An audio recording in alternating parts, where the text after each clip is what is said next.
If the conservative cause depends on the populist appeal of one personality or of second-rate imitations, then we're not going anywhere. Voters looking for Republican leaders want to see independence and mettle. They will not be impressed by the sight of yes-men and flatterers flocking to Mar-a-Lago.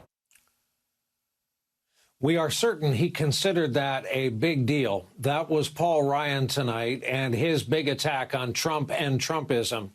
The problem for the Fox board member and former Speaker of the House is that it's too little too late, of course, and the party has moved on to the likes of Marjorie Taylor Greene.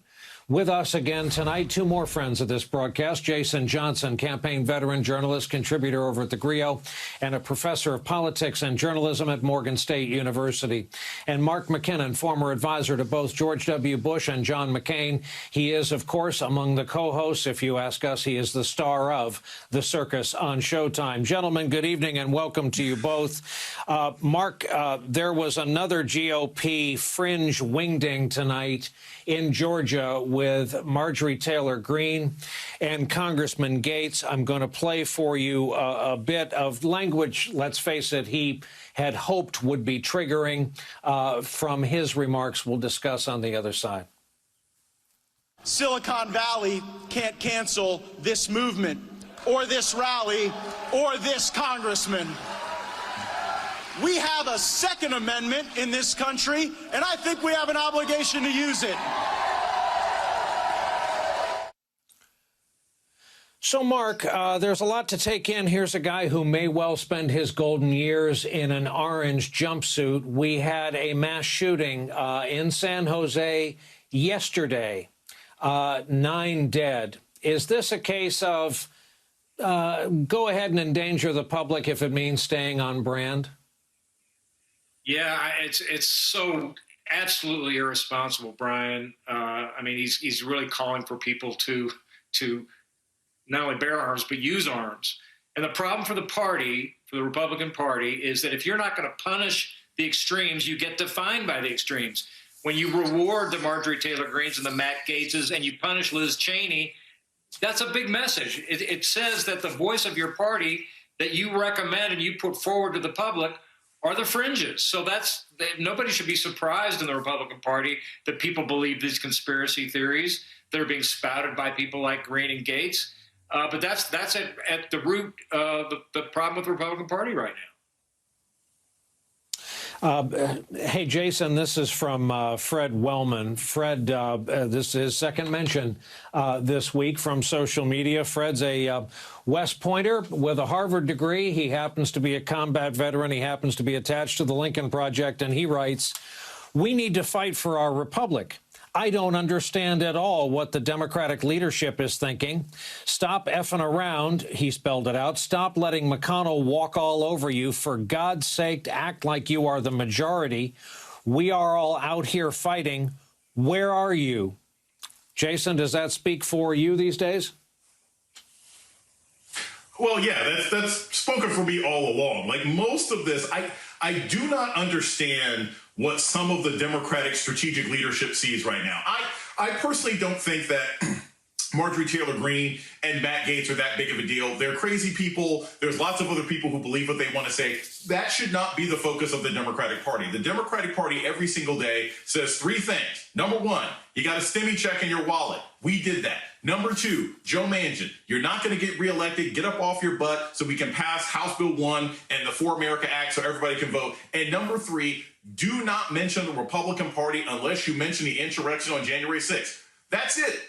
Message consistency. The Republicans wake up every single day and they say, you know, space lasers and pedophiles and the big lie. They seem to understand message consistency. The Democrats need to do the same thing. And it primarily focuses on Joe Manchin, but it focuses also on the messaging. I don't know why Chuck Schumer is not out there more. I don't know why Pelosi is not out there more. And quite frankly, even after this failed vote for the January 6th commission, they should still be immediately talking about putting another special commission together to investigate this, to keep the public focused on the fact that the Republicans are the party of insurrection, violence, and 3 dead police officers.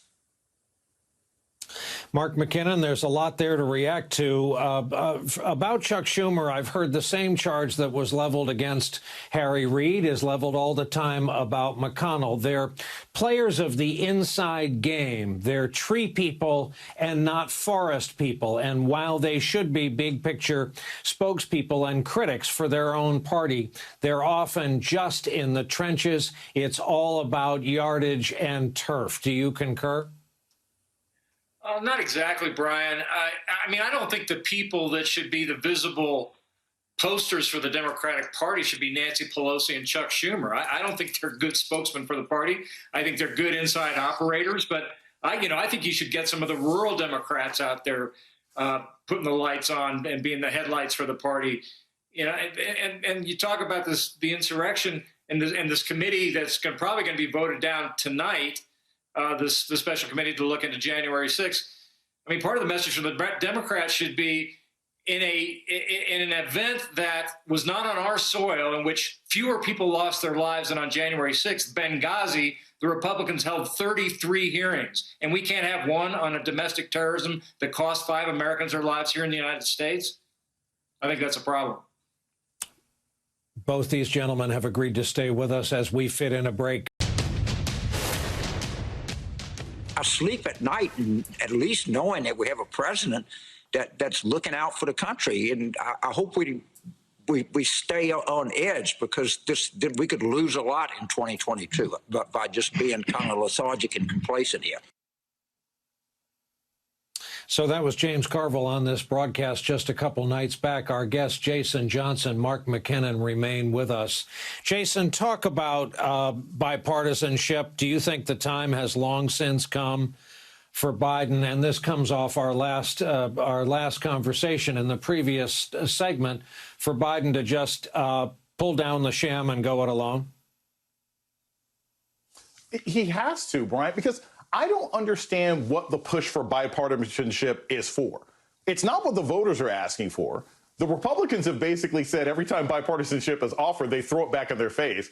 And Manchin, with these philosophical discussions, I mean, you know what? Tonight we're going to see the January 6th commission go down in flames, right? After the Democrats offer the Republicans everything they want. It reminds me of that old Bible story where God says, hey, if you can show me 50 good men in the city, I won't wreck it. And basically Manchin's like, well, can I get 10? No, you can't even get 10. Okay, there aren't any noble people in the Republican Party anymore. Bipartisanship is completely dead. I think the Democrats need to start acting like the majority they are and pushing as much legislation that is red meat for their own people as possible, or they will lose power next year, because they won't have done anything about voting rights, which is the primary method the Republicans are going to use, because they know that their policies alone aren't very popular anymore. Mark, I know you got to love James Carville trying to speak truth to power to his party. Here's another Carville quote from his op-ed in the Wall Street Journal.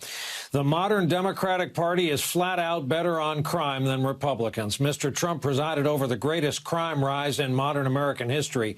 Now it's time for the Democratic consultant class to stop its bedwetting on the issue and take this case to the American people. A lawless president created the perfect storm for the crime crisis America now faces.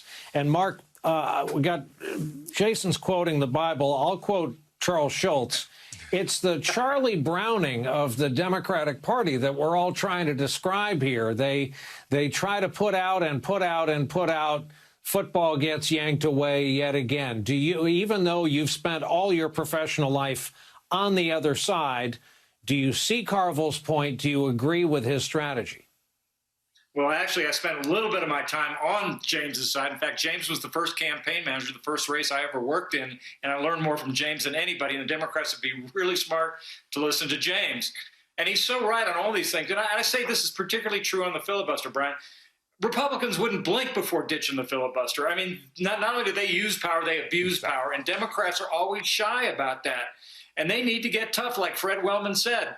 You know, listen, I've worked in campaigns for more than 3 decades. I've been to debates, town halls, met probably millions of voters, hundreds of thousands anyway, over the course of those many years. Not once have I heard a voter ever say to me, what about my filibuster? Nobody gives a hell about the filibuster. Right. And it's such a Washington inside thing. And Democrats have got to realize They're likely to lose the House next November, and they got a big agenda, not much time to get it done. The only way they're going to do it is to get rid of the filibuster. If they can't get a single vote from Republicans on COVID, they're not going to get votes anywhere. This means at this point in the broadcast, I'm duty-bound to repeat the Rick Wilson saying that Democrats always bring a soup ladle to a gunfight. Jason Johnson, Mark McKinnon, thank you, gentlemen, for staying up with us on this pre-holiday Thursday night. We greatly appreciate it.